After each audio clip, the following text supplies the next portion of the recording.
Bonjour à tous, je vois qu'on est quelques-uns à aimer faire des trucs qui marchent pas. Ça fait plaisir, je me sens un petit peu moins seul. Moi je suis David Lézé, je suis product owner dans une boîte qui s'appelle Biomérieux. On est dans le médical. Dans mon équipe, on développe une plateforme SaaS pour aider les industriels à combattre les pathogènes dans l'alimentation. Vu que c'est l'heure du déjeuner, je ne vais pas vous expliquer ce que fait un pathogène dans votre alimentation, je vais être cool avec vous. Mais grosso modo, c'est pas cool.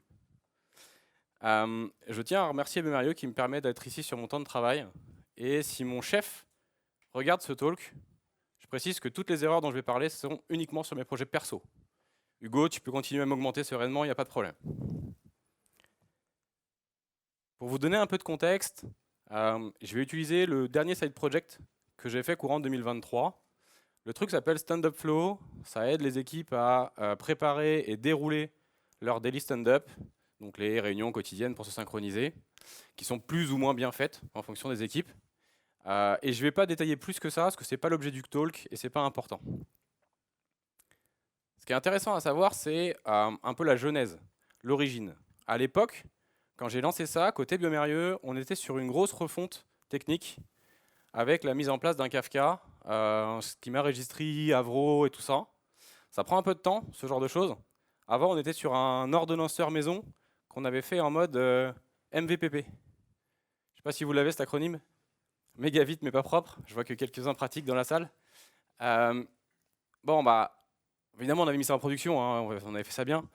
Et le temps de refaire comme il faut avec un Kafka, comme je vous disais, bah, quand ton cerveau il se chauffe sur des sujets hyper complexes, chez moi c'est séquençage du génome, microbiologie, bioinformatique, data science, et que d'un coup il est un peu mis au repos, en fait, mon cerveau à moi il criait alimente-moi, s'il te plaît, fais quelque chose. Et c'est simple, à l'époque j'avais une idée de side project par heure, nuit comprise. C'est fatigant. Et la tentation, quand on est là, c'est de lancer un truc. N'importe quoi. Juste pour arrêter d'avoir le petit singe qui tourne en boucle dans le cerveau. Et enfin, pouvoir créer quelque chose et occuper son cerveau. Et souvent, c'est la pire des choses à faire. Pourquoi? Parce que mon envie à moi, c'était de coder un SaaS. Coder un SaaS qui marche. Un truc qui marche, ça veut dire avec des utilisateurs qui s'en servent tous les jours, qui me font des retours. En fait, je voulais à la fois créer le truc pour coder et aussi pouvoir faire du product management, c'est un peu mon métier, sur une solution que je maîtrise de bout en bout. Alors, j'ai pas lancé non plus la première idée qui me soit venue en tête. J'ai de la chance, j'ai plein de potes, et chaque fois que j'avais une idée, j'en prenais un au hasard et je lui pitchais le truc. Souvent, au bout de 5 minutes de conversation, mes potes me disaient c'est nul. C'est nul. Je t'aime beaucoup, mais c'est nul. Ok, merci, cette idée-là, elle est morte. Et en fait, c'est ça qu'il faut faire. Il faut tuer un maximum d'idées. J'ai dû en tuer 5, 6, 7, je sais pas. Et si je suis parfaitement honnête, je pense que même l'idée de Stand-Up Flow, j'aurais peut-être dû la tuer aussi. Pourquoi? Déjà parce que je suis tombé dans un gros biais. Le problème que j'ai essayé de résoudre, c'est un problème qu'on avait dans l'équipe. On est 15, voire même 18 ou 19 des fois. Donc sur un daily meeting, si c'est pas bien fait, ça peut vite être compliqué. Et du coup, j'avais un gros biais de confirmation. J'ai commencé à faire le truc, puis ça marchait. J'ai eu des super retours, des bons feedbacks de l'équipe. Ouais, c'est incroyable, franchement, ça nous fait gagner plein de temps, c'est chouette et tout. Les délits sont beaucoup mieux. Du coup, moi, naïvement, je me suis dit, j'ai plus qu'à mettre ça à disposition et ça va marcher. Bah non, ça marche pas comme ça en fait. Évidemment que ça marche pas comme ça. Et faire des produits de niche, c'est bien. Faire des niches de 1, c'est pas incroyable. La deuxième idée, pas forcément incroyable, que j'ai eue au démarrage de ce projet, ça a été de me dire, je vais m'interfacer avec Slack. Slack, c'est cool. Leurs API, elles sont top. C'est bien documenté. En 20 minutes, j'avais un POC qui marchait. Je pouvais poser une question à quelqu'un, il pouvait répondre, je récupérais, hop, je sauvegardais ça quelque part, ça marchait. Donc je savais que globalement, j'allais réussir à me débrouiller. Donc j'ai continué, j'ai fait mon truc avec Slack. Et puis vous savez quoi? On utilise Slack dans l'équipe. Vous le voyez le pattern là un peu là? Et le fait est que ça marche. J'ai développé, on a commencé à utiliser, pareil, bon feedback, cool. Et là, j'ai repris ma casquette de PO et je suis allé demander à mes contacts dans la tech qui, je pense, étaient des cibles potentielles pour le produit. J'ai pas été déçu. 87% des gens utilisaient Teams et Slack n'était même pas les 13% restants. Il y avait même des trucs que je connaissais même pas. Crotte. Alors là, comme je suis pas totalement débile, je me suis dit c'est pas grave. Je vais pivoter. Je vais m'interfacer avec Teams. J'ai déjà Slack, ça me fera 2 providers, c'est plutôt cool. Et je suis allé explorer le monde merveilleux des API de Microsoft. Là non plus, j'ai pas été déçu. J'ai créé 4 comptes sur des plateformes incompréhensibles. J'ai mis ma CB un peu partout, elle doit toujours y être d'ailleurs. Tous les matins au téléphone dans ma voiture, j'avais quelqu'un de Microsoft depuis les US qui essayait de m'aider. Il était très sympa. Hein. Mais au bout d'un mois et demi, j'avoue, j'ai rage quitte. L'expérience développeur est presque aussi atroce que l'UX de Teams. Et franchement, c'était balèze à faire ça. Alors j'ai vérifié, Microsoft est sponsor Platinum de cette conf, donc je pense que c'est ma dernière ici, profitez-en. Mais en fait, je me retrouvais moi avec un autre problème. J'avais un bon produit qui marchait sur Slack et l'ensemble des gens qui utilisaient autre chose. Encore une fois, j'aurais pu tuer le produit là. Ça aurait peut-être même été une bonne idée, tiens. Mais je ne l'ai pas fait, et puis sinon j'avais pas de suite au talk. Alors on va continuer à explorer les erreurs que j'ai faites. Vous savez ce qui m'a pris le plus de temps à dev sur ce truc? L'autente. J'ai passé un temps infini à recréer de zéro un système d'authentification complet. Pourquoi? Vous êtes déjà allé, vous, aller sur un site en vous disant « Ouah, l'autente! Comment elle a l'air bien codée! Je m'inscris direct !» Ah non! On s'en cogne! On veut juste que ça marche! Alors fais comme tout le monde, tu mets un kick-lock et t'avances. Je ne me suis pas arrêté là. Les analytics, pareil! Tout fait moi-même, comme un grand! Apprends un peu de tes erreurs. Là, c'est pareil. Tu mets un plausible, tu mets un Matomo, tu mets ce que tu veux, il y a des briques sur étagère, c'est chouette, ça marche. Et tu te concentres sur quoi? Sur ton core business, sur le problème que tu essayes de résoudre pour les gens. Et tu essayes d'aller voir si oui ou non tu as un marché, au lieu d'aller coder des trucs qui servent à rien. Là. J'ai presque une excuse. En fait, quand j'ai commencé, pour héberger le truc, j'ai pas voulu me taper l'overhead d'un AWS ou d'un GCP. En plus, je suis nul en DevOps. Je suis PO, hein, je vous rappelle. Et du coup, je me suis dit, je vais aller sur Heroku. C'est bien un truc, ça fait tout pour moi.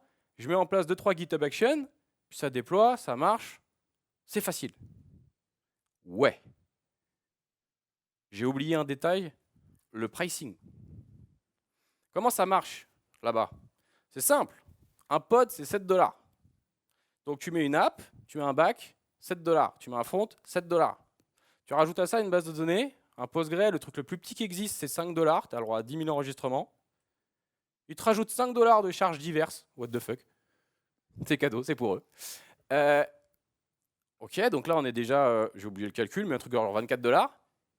Si je rajoute un Kiklo qui est implausible, là, ça me rajoute encore 14 $ sur un truc qui me rapporte rien. Je suis en train de le créer. Je commençais à m'ennuyer un petit peu. Donc bon. Sur ce point-là, on pourrait presque croire que j'avais une bonne excuse. Alors que sur celui-là, là, je suis tombé dans le plus gros piège à développeurs du monde. Tu prends un couloir, tu mets un piège à loup de 3 mètres sur 2, et moi je suis allé dedans en sifflotant. Coder des trucs au cas où. Vous voulez un exemple? Toute l'application traduite en anglais, Day One. Je vous parle pas que du i18N, hein. Non, non, non, non, il y avait tout. La communication que j'ai fait derrière, 100% en français. Du génie. Et je sais ce que vous allez me dire. Non, mais nous, on fait pas ça. On code pas des trucs au cas où. C'est faux. On le fait tous. Le code au cas où, c'est un fléau. À ne pas confondre avec le code au cas où.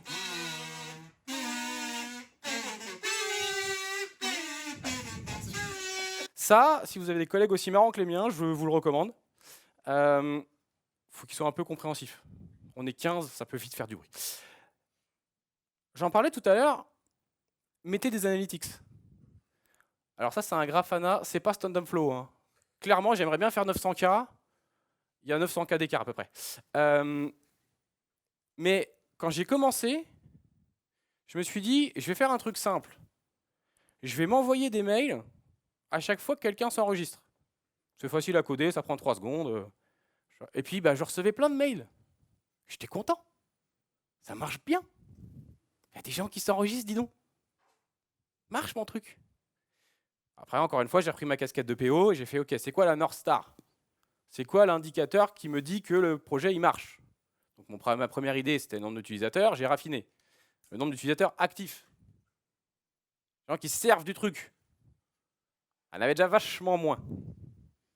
Puis encore raffiné. Il y a 2 modes. Il y a un mode libre, ça vous pose des questions. Et il y a un mode où ça s'interface avec Jira pour vous poser des questions en fonction de ce que vous faites. Moi, ce qui m'intéressait, c'était surtout cette partie-là.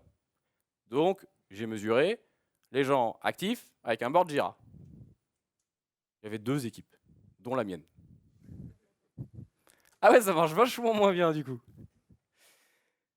S'il y a bien une loi universelle qu'il faut avoir en tête, c'est que peu importe à quel point votre idée elle est cool, peu importe à quel point c'est bien codé, par défaut, quand vous mettez quelque chose sur Internet, tout le monde s'en fout.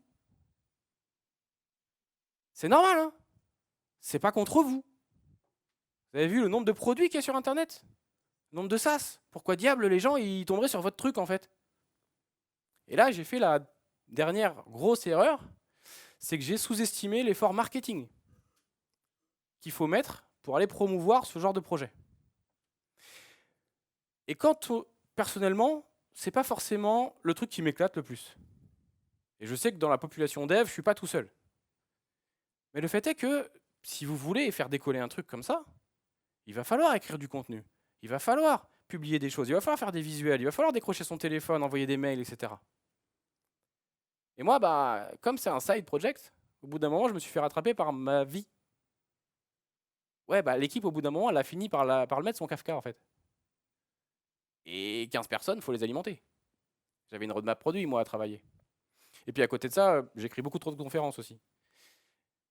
J'ai une famille, enfin bref, la vie, quoi. Et du coup, j'avais plus forcément le temps pour ça. Mais en fait, c'est pas grave. Parce qu'il y a un truc cool à propos des side projects. C'est que c'est un endroit safe dans lequel vous pouvez faire des erreurs. Vous pouvez vous planter. Il n'y a pas d'enjeu. Vous n'avez pas risqué votre taf. C'est pas votre taf. C'est un projet perso. Et surtout, il y a un truc dont il faut absolument se rappeler. Quand on lance un side project, on décide d'aller coder à l'heure où la majorité des gens allument Netflix. On fait partie des 1%. Alors quand bien même à la fin, ça ne marche pas comme on veut, c'est déjà hyper noble. Donc continuez de faire vos side projects, lancez-en des nouveaux, faites des erreurs. Et au pire, vous en ferez un talk à Devox. Merci.